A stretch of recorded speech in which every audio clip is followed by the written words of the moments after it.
निर्मलाताई अत्यंत साध्या स्वभावाच्या होत्या. त्यांना 3 मुले होती. त्यातील दोघांचे लग्न झाले होते. त्यामुळे 2 सुना घरामध्ये आल्या होत्या.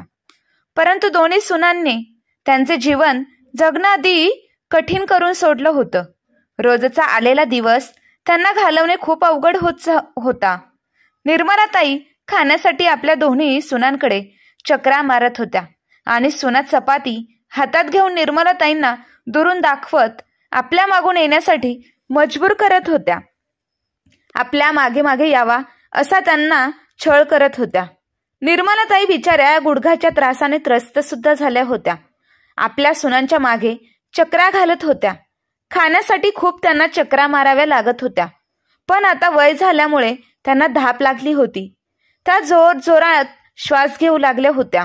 त्यांचे डोके घुमू लागले होते. त्यामुळे त्या तिथेच बसून जोरात जोरात रडू लागल्या. अगं, मला कोणीतरी भाकरी द्या ग. एका चपातीसाठी तुमच्या मागे फिरावं लागतंय मला. तेव्हा दुसरी सून म्हणाली, काय म्हणालीस म्हातारे? आता भूक लागत आहे का? तुला ही घे चपाती.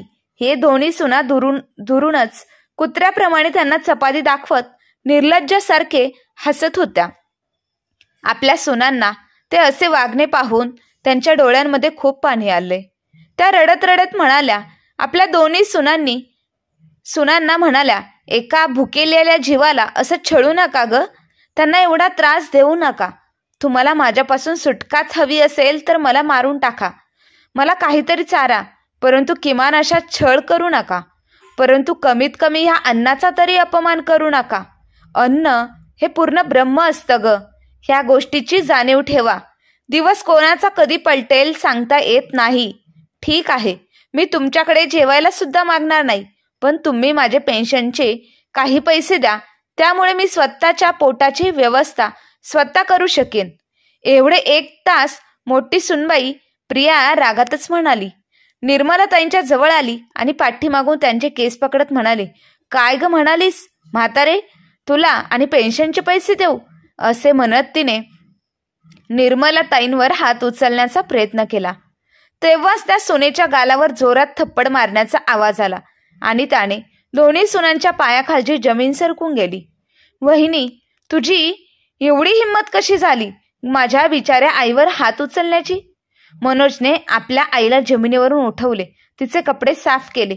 निर्मलाताईचा सर्वात लहान मुलगा मनोज आपल्या आईला मिठी मारून जोराजोरात रडू लागला. तेवढ्यातच मनोजची दुसरी वहिनी म्हणाली, तुला लाज नाही का रे वाटली आपल्या मोठ्या वहिनीवर हात उचलताना? अरे, मोठी वहिनी आई समान असते आणि त्याचा मान सन्मान तू सोडून दिलास आणि तिच्यावरच हात उचललास. हेच संस्कार आहेत का तुझ्यावर? असे म्हणताच दुसरी थप्पड सरिताच्या गालावर पडली. कोणत्या संस्कारांची गोष्ट करताय तुम्ही वहिनी? जेव्हा तुम्ही दोघी वयोवृद्ध आणि बिचाऱ्या आईवर अत्याचार करत होतात तेव्हा तुमचे संस्कार कुठे गेले होते? मनोज, तू काय घरामध्ये तमाशा करत आहेस? आपल्या नवऱ्यांना पाहताच दोन्ही सुना रडण्याचे नाटक करू लागल्या. छोटे मोठे सर्व विसरून तू सर्वांवर हात उचलत आहेस. तुला लहान आणि मोठ्यातला काही फरक कळत नाही का? मोठा दादा म्हणाला. त्यावर मनोज रागातच म्हणाला, खबरदार दादा, जर आज तुम्ही तुमच्या बायकोची साथ दिली तर मी आईसाठी सर्व मर्यादा पार करू शकतो. मनोजच्या रागाचा आढावा वाडापार होऊन दोघे भाऊ शांत झाले. मनोज म्हणाला, दुसऱ्या घरातून आल्या आहेत तुमच्या बायका, त्यांचा तर विषय काढूच नका. पण तुम्ही सुद्धा असे आईसोबत एवढे निर्लज्ज कसे वागू शकता? तिची वेदना कसे विसरू शकता? जिने एकटीने आपल्या 3ही मुलांना चांगले शिक्षण देऊन आता एवढ्या मोठ्या उंचीवर नेऊन ठेवली आहे की आता आपण ताहटमानाने जगू शकत आहोत. ही गोष्ट तुम्ही कशी विसरू शकता? आईने आपल्यासाठी किती मोठे त्याग केलेत आहे. आपली पोटं भरावी म्हणून तिने किती वेळा ठोकरे खाल्ली आहेत. कसे विसरू शकता तुम्ही ती आईची माया, ममता, जिने थंडीच्या दिवसात आपले संरक्षण व्हावे म्हणून घरातील जुनी का होईना परंतु घोंगडी आपल्याला दिली आणि स्वतः मात्र अंगावर नेसलेल्या साडीमध्ये कुडकुडत रात्र काढायची. आणि आज त्याच आईला दोन्ही चपात्यांसाठी कुत्र्याप्रमाणे वहिनीच्या मागे मागे चक्कर माराव्या लागत आहे. आणि त्या दोघी बिचाऱ्या आईची मस्करी करत तिच्यावर हसत होत्या. माफ कर दादा, परंतु तुम्हाला अजूनही कसे वाटत असेल की तुमच्या बायका बरोबर आहेत आणि मी चुकीचा आहे, तर तुम्ही दोघेही तुमच्या बायकांच्या ताब्यात राहा, पण मी माझ्या आईची देखभाल स्वतः करेन. एवढे बोलून मनोज आणि त्यांची बायको निर्मलाताईंना आपल्या रूममध्ये घेऊन गेली. मनोजने आपल्या आईच्या डोळ्यातील अश्रू पुसले आणि तेवढ्यातच प्रतीक्षा आपल्या सासूबाईंसाठी गरमागरम जेवण घेऊन आली.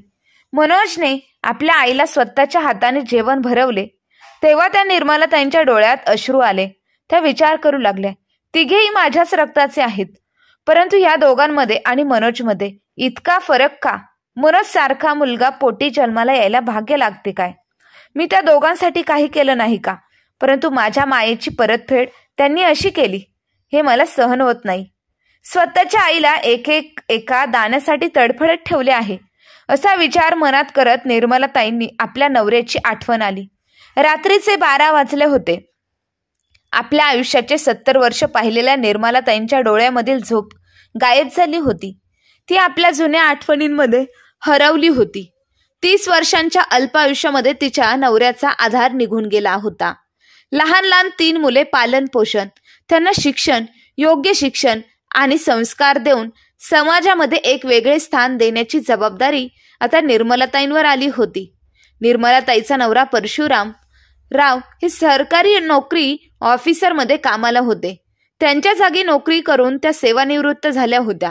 जेव्हा निर्मलाताईचा नवरा परशुरामराव हे जग सोडून गेले होते तेव्हा त्यांचा मोठा मुलगा किशोर फक्त 8 वर्षांचा होता, तर सर्वात छोटा मुलगा मनोज फक्त 2 वर्षांचा होता. अशा परिस्थितीमध्ये सर्व नातेवाईकांनी साथ सोडली, परंतु परशुरामरावांची 15 एकर जमीन होती. त्या सर्व जमिनीची देखभाल त्यांच्या ओळखीच्या मदनरावांकडे करायला सांगितली होती, कारण मदनराव निर्मलाताईंना बहीण मानत होते. त्यांच्या मदतीने निर्मलाताईंनी सर्व जबाबदाऱ्या पार पाडत असतानाच 3 वर्ष सरकारी नोकरी करून सुद्धा आपल्या नवऱ्याची संपत्ती आणि मुलांची देखरेख याच्यातच आपले पूर्ण आयुष्य समर्पित केले होते. मुलांना रेगे रूपाला कसे आणायचे, त्यांचे जीवन चांगले कसे घडवायचे. निर्मलाताई सेवानिवृत्त झाल्यानंतर त्यांनी आपापल्यात काही पैसे मिळवले होते. ते सर्व आपल्या मुलांमध्ये वाटले होते, कारण त्यांना फक्त आपल्या मुलांना खुश असलेले पाहायचे होते. त्यांचं सुख यांचं सुख होतं. त्यांना जी पेन्शन मिळत होती ती त्यांच्या खर्चासाठी पुरेशी होती. त्यांच्या जीवनामध्ये धन दौलत यांच्या काहीही मौल्य नव्हते. मुलगा किशोर सरकारी सेवेत अधिकारी होता. दुसऱ्या मुलाचा लाखोंचा व्यापार होता. मनोज बिचारा एकटा प्रायव्हेट कंपनीमध्ये नोकरी करत होता. किशोरची बायको राधिका सुरुवातीला निर्मलाताईंच्या आजूबाजूला राहून त्यांची सेवा करत होती, परंतु निर्मलाताईंच्या सेवेनिवृत्तीनंतर तिच्याकडे तिच्या जवळ राहण्यासाठी वेळच नव्हता. त्यांची दुसरी सून खूपच मॉडर्न स्वभावाची होती. ती स्वतःमध्ये व्यस्त असायची. तिचे आपल्या लोकांविषयी मत नेहमी नकारात्मक असायचे.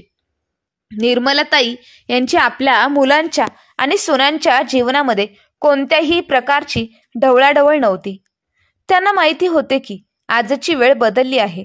निर्मलाताईंच्या स्वर्गीय नवरा परशुरामराव यांच्या पुण्यतिथींच्या दिवशी निर्मलाताई प्रत्येक वर्षी आपल्या जवळच्या मंदिरामध्ये अन्नदान करत असायच्या. ते करण्यासाठी मदनराव सुद्धा आपल्या बहिणीला सहकार्य करत असत. त्यामध्ये निर्मलाताईंचे सर्व मुले सहभागी होत असत. त्या एका मंदिराचे एक गुपित होते. ते गुपित मदनराव आणि निर्मलाताईंना माहीत होते, पण ते आपल्या मुलांना सांगणार नव्हते. त्यांना असे वाटत होते की योग्य वेळ येईल तेव्हा मी माझ्या मुलांना सांगेल. परंतु आपल्या सुनांचे आणि मुलांचे वागणे बदलून गेले. त्यांचे मन बदलले होते. एक दिवस किशोरची बायको प्रिया त्याला म्हणाली, अहो ऐकलत का, या म्हातारीचं काहीतरी करा. मला सुद्धा मूळ बाळ आहे. शेवटी एवढी वर्ष मी तर हिचीच काळजी घेतली आहे. आता तुमच्या आईची जबाबदारी तुमच्या दुसऱ्या भावांमध्ये वाटून द्या. त्यावर किशोर म्हणाला, प्रिया, माझ्या छोट्या भावाचे लग्न होताच तू स्वयंपाकघराची वाटणी केली आहेस, आता आईची सुद्धा वाटणी करतेस. त्यावर प्रिया म्हणाली, ज्याला करावे लागते ना त्यालाच तर समजते. तुम्हाला काय तुमची उठाठेव करायची आहे का? आणि ऑफिसमध्ये निघून जाता. सर्व काही तर मलाच बघावे लागते. तुमच्या मागे चहा, जेवण आणि दिवस रात्र यांची साफसफाई मलाच करावी लागत आहे. तुमच्या दुसऱ्या भावाच्या बायकोंना सुद्धा काहीतरी कामं लागून द्या. असे व्हायला नको का या म्हातारीचे करता करता माझी वेळ यायची. तेवढ्यातच प्रियाचा दीर आला. काय झालं वहिनी? सुट्टीच्या दिवशी सकाळी सकाळी काय बडबड करत आहे? किती दिवस झाले तुमच्या हातचा चहा प्यायलो नाही. किशोर म्हणाला, हा रे ये, सकाळी सकाळी गरम गरम चहा प्यायला खूप चांगले वाटते. नाहीतर बायकोचे हे असे जळफट बोलणे नकोच वाटते. एवढे बोलून दोघेही भाऊ हसू लागले. तेव्हा प्रिया रागातच म्हणाली, मी मस्करी करत नाही आहे. बघा भाऊजी, तुम्ही किंवा मनोज भाऊजी आता तुमच्या आईची जबाबदारी घ्या. आमच्याकडून नाही होणार आता. जर चहा पाचते, परंतु आत्ताच्या आत्ता ह्या गोष्टीवर निर्णय घ्यायला हवा. असे म्हणताच रागातच किचनमध्ये गेलेली किशोरचा दुसरा भाऊ म्हणाला, दादा, सकाळी सकाळी आईच्या वाटणीची गोष्टी काय करत निघाला आहेत रे? या बायकांना काही लाज वगैरे आहे की नाही? आता तर आपल्या घरात सुद्धा महाभारत सुरू होईल. दादा, तू वहिनीला समजावत का नाहीयेस? किशोर म्हणाला, जर तुम्ही तुमच्या बायकांना नाही समजू शकत तर माझी जुनी झाली आहे, मी कशी समजावू? आता तुम्हा दोघांनाच आईची जबाबदारी घ्यावी लागेल.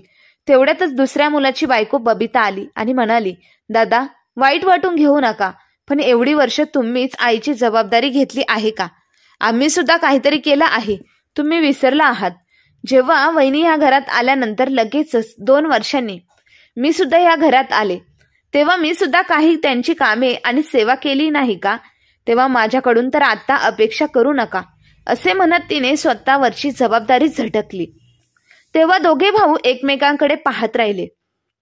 तेव्हा किशोर म्हणाला, आता एकच उपाय आहे. आता मनोज बरोबर बोलावे लागेल. असेही त्याची मुले अजून लहान आहेत, त्याच्यावर कमी जबाबदारी आहे. तो आईला सोपवून आणि सांभाळून घेऊ शकतो. दुसरा भाऊ प्रशांत किशोरच्या बोलण्याला संमती दिली आणि म्हणाला, हा दादा, का नाही, आपण बोलूया त्याला, तर करावेच लागेल. आणि तो तर प्रायव्हेट नोकरी करत आहे, त्याला पैसे तर मिळतच असतील ना. चला मनोजला बोलवून, मनोज बाहेर आहे, काही महत्वाचे काम आहे, तुला बोलायचं आहे. तेवढ्यातच त्याची आई निर्मलाताई काठीचा आधार घेत आपल्या मुलाजवळ येऊन बसली आणि म्हणाली, काय गोष्ट आहे बाळांनो? आज तुम्ही एखाद्या जागी एकत्र कसं बसला आहात? काय कोणती महत्वाची गोष्ट बोलायची आहे का? मला पण सांगा. हो आई, महत्वाचीच गोष्ट आहे, पण तू चिंता करू नकोस. वेळेवर चपाती मिळत राहील तुला. ह्या घरातून मिळेल किंवा दुसऱ्या घरातून. निर्मलाताई म्हणाली, बाळा, का उगाचच ह्या वयामध्ये आईला इकडे तिकडे फिरायला लावत आहात?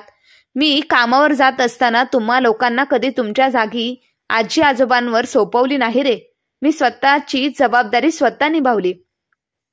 हे बोलत असताना निर्मलाताईंचे डोळे पाण्याने भरले. तेवढ्यातच निर्मलाताईंची मोठी सून प्रिया म्हणाली, तुम्ही तुमचे सोप्यावर ठेवलेले पाय आधी खाली ठेवा. पाय सोप्यावर ठेवू नका, सोफा घाण होईल, सोफा खराब होईल.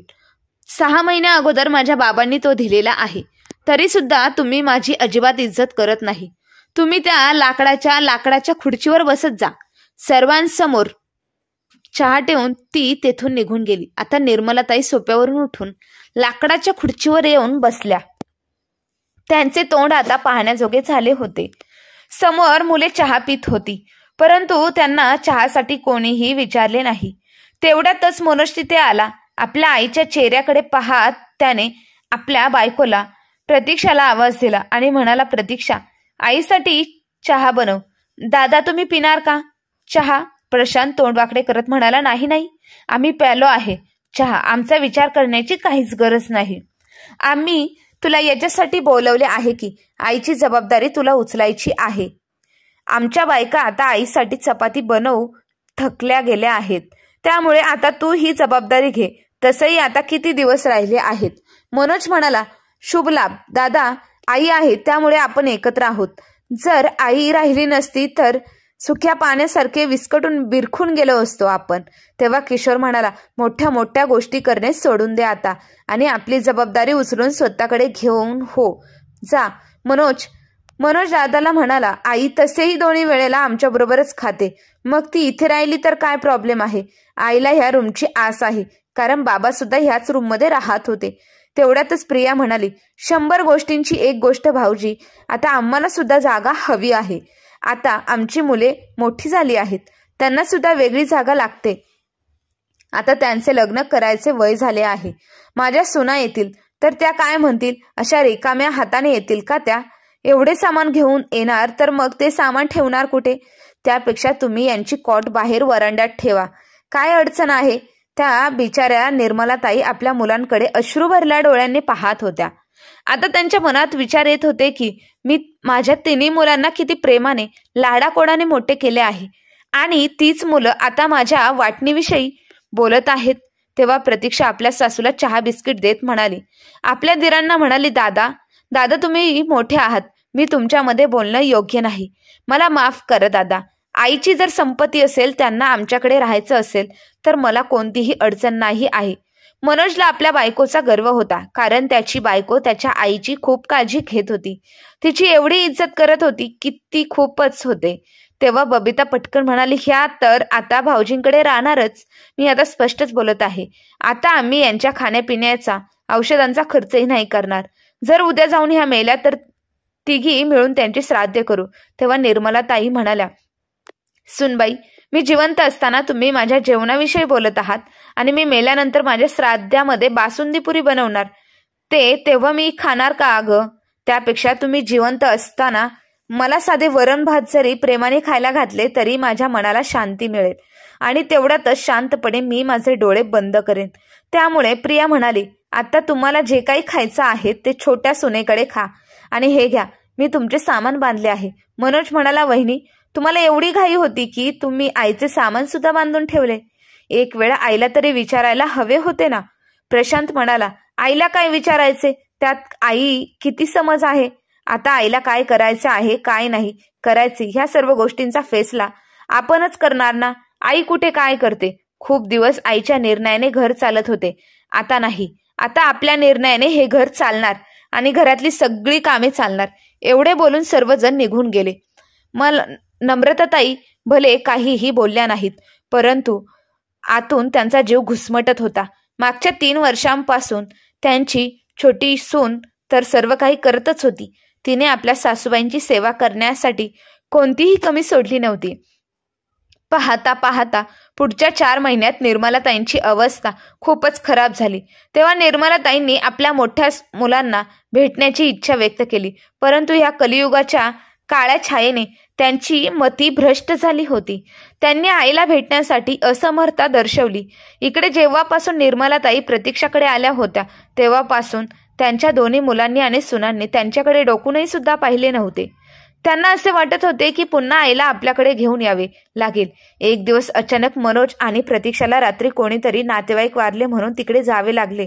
निर्मलाताईंना खूपच भूक लागली होती, म्हणून त्यावेळी त्यांनी जेवणासाठी आपल्या दोन्ही मोठ्या सुनांकडे हात पसरवले, परंतु त्यांच्या दोन्ही सुनांनी त्यांना जेवाय दिले नाही.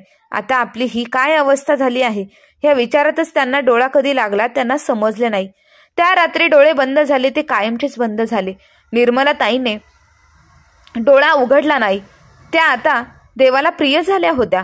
त्या दिवशी निर्मलाताईंची दोन्ही मोठी मुले आणि त्यांच्या बायका खूपच खुश झाल्या होत्या. चला आता घाबरून जायला नको. परंतु मनोज आणि प्रतीक्षा जेव्हा आपल्या नातेवाईकांचे अंत्यसंस्कार करून घरी आले तेव्हा आपल्या आईला ह्या अवस्थेत पाहून खूपच रडू लागले होते. रडून रडून दोघांची अवस्था खूप वाईट झाली होती. त्या दोघांनीही आपल्या परीने आपल्या सेवेने जशी होईल तशी त्यांची सेवा करण्याचा प्रयत्न केला होता. आता समाजातील लोक बोलतील म्हणून किशोरने प्रशांतने आपल्या आईच्या अंत्यसंस्कारासाठी आपल्या छोट्या भावाला मदत केली होती. 1 वर्ष असेच निघून गेले. त्यानंतर निर्मलाताईंचे श्राद्ध आले. त्या 1 वर्षामध्ये प्रियाच्या मोठ्या मुलाचे लग्न झाले होते. ती सुद्धा आता एका सुनेची सासू झाली होती. सासूबाईंचे श्राद्ध असल्यामुळे प्रिया आपल्या सुनेला रीनाला म्हणाली, बघ सुनबाई, उद्या माझ्या सासूबाईंचे श्राद्ध आहे, त्यांच्यासाठी बासुंदी पुरी बनव, त्यांना ती खूप आवडत असे. रीना म्हणाली, आई श्राद्ध उद्या आहे ना, उद्या बनवेन. तुम्ही आजपासून का उगाचच माझ्या डोक्यामध्ये भर घालून ठेवला आहात. तर दुसरीकडे बबिताने सुद्धा आपल्या सुनेला सांगितले, सुनबाई उद्या माझ्या सासूचे श्राद्ध आहे, त्यामध्ये कोणतीही कमी राहायला नको. त्यांच्या आत्म्याला तृप्ती मिळावी या त्यांचेच आशीर्वाद आहेत, म्हणून आज आपण एवढे चांगले आयुष्य जगत आहोत. त्यांच्यामुळे त्यांच्या आवडीची प्रत्येक गोष्ट बनव. श्राद्धामध्ये काही अनिष्ट गोष्टी घडायला नको. या भीतीपोटी श्राद्धासाठी निर्मलाताईच्या सुना आपल्या सुनांना ऑर्डर सोडत होत्या. आता आपल्या सुनांना स्वादिष्ट जेवण सर्वात अगोदर कोणत्या घरातून मिळणार. बिचारी प्रतीक्षा मात्र मन धारण करून सर्व काही पाहत होती आणि मनोजला म्हणाली, जिवंत असताना आई सुनांच्या खिडकीकडे पाहत असायच्या.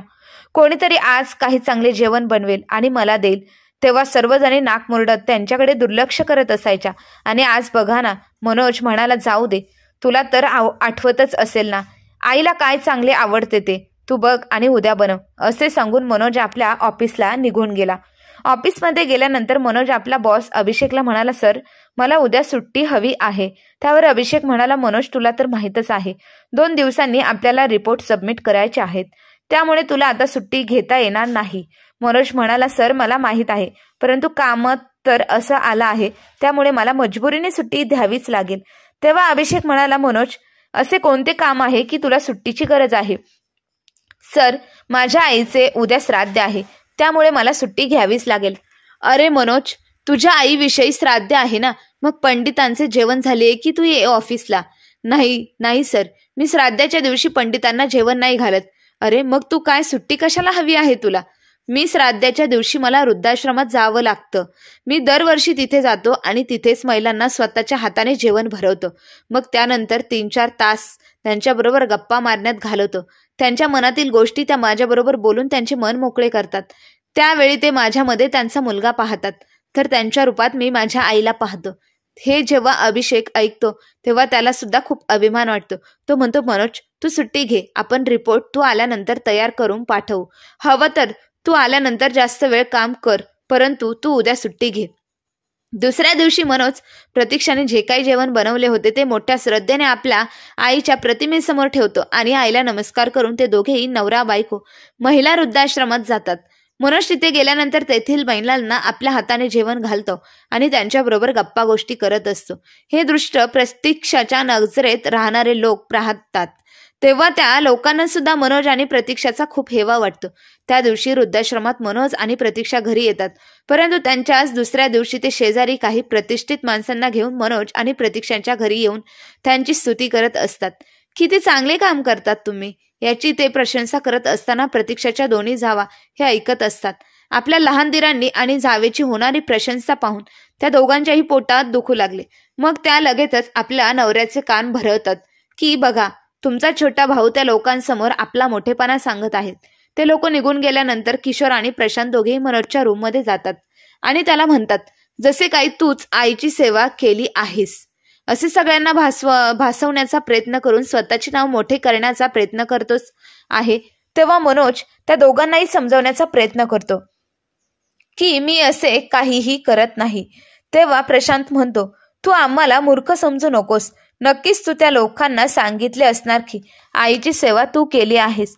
मग त्यावेळी आम्ही काय गवत कापत होतो का? जर तुला स्वतःची पाठ थोपटून घ्यायची असेल तर तू माझ्या राहण्याची व्यवस्था दुसऱ्या कुठेतरी कर. तुला ह्या घरात राहण्याची अजिबात अधिकार नाही. तेव्हा मनोज म्हणाला, मी आईमुळे शांत होतो आणि तुमचाही आदर करत होतो, परंतु तुम्ही लोकांनी आईला पावलोपावली रडवलत ना.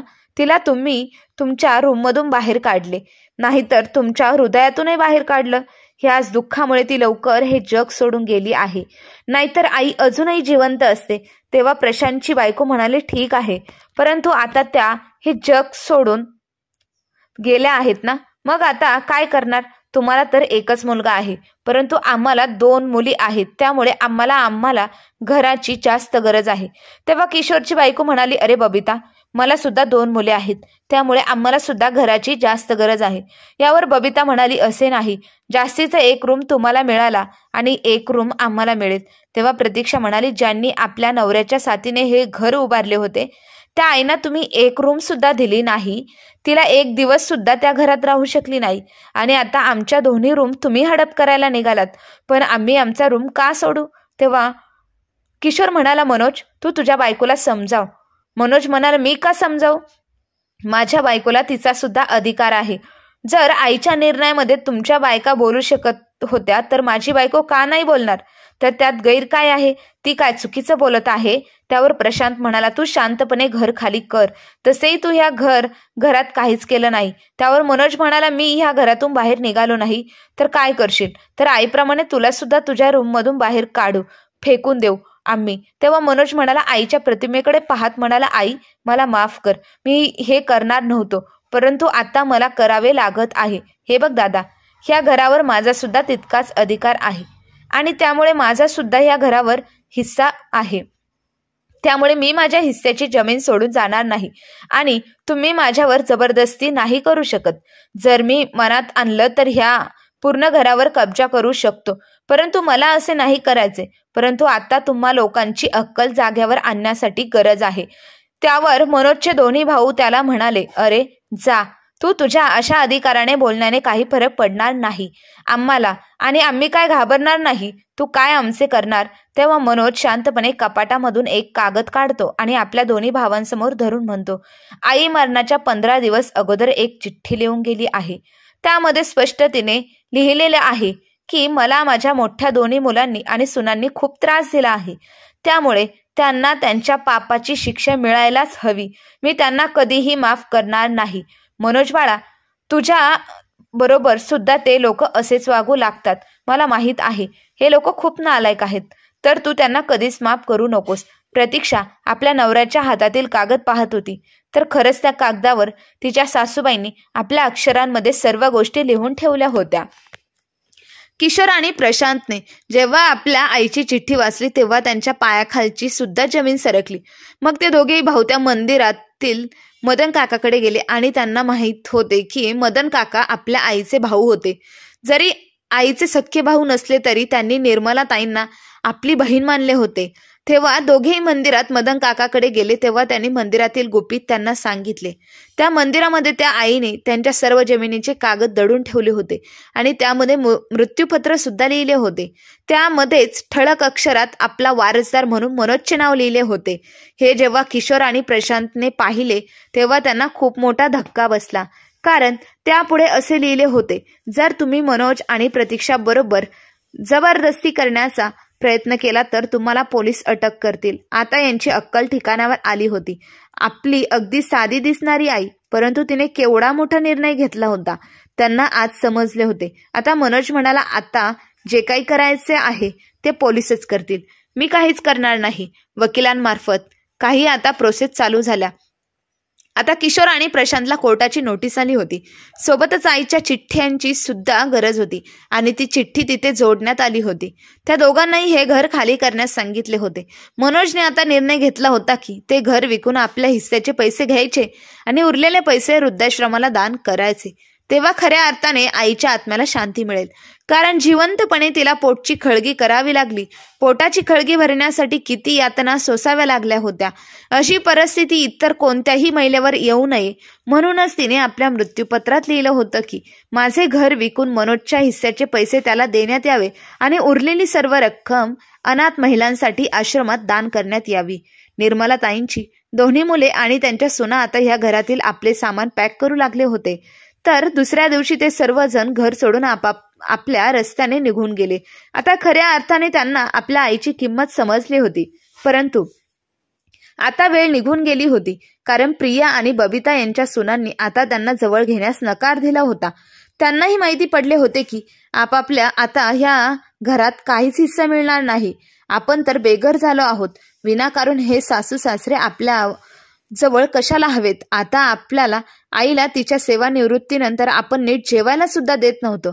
तेव्हा तिच्या मनाला किती वेदना झाल्या असतील याची जाणीव किशोर आणि प्रशांतसह त्यांच्या बायकांना सुद्धा झाली होती. म्हणतात ना, आपण जसे वागतो तसेच फिरून पुन्हा आपल्याला आयुष्यात येतेस. तसेच किशोरने प्रशांतच्या आयुष्यात सुद्धा झाले होते. तर मित्र आणि मैत्रिणींनो, तुम्हाला ह्या कथेबद्दल काय वाटते ते कमेंट करून नक्की कळवा. आणि कथा आवडली असेल तर आपल्या चॅनलला लाईक, शेअर, सबस्क्राईब नक्की करा. धन्यवाद.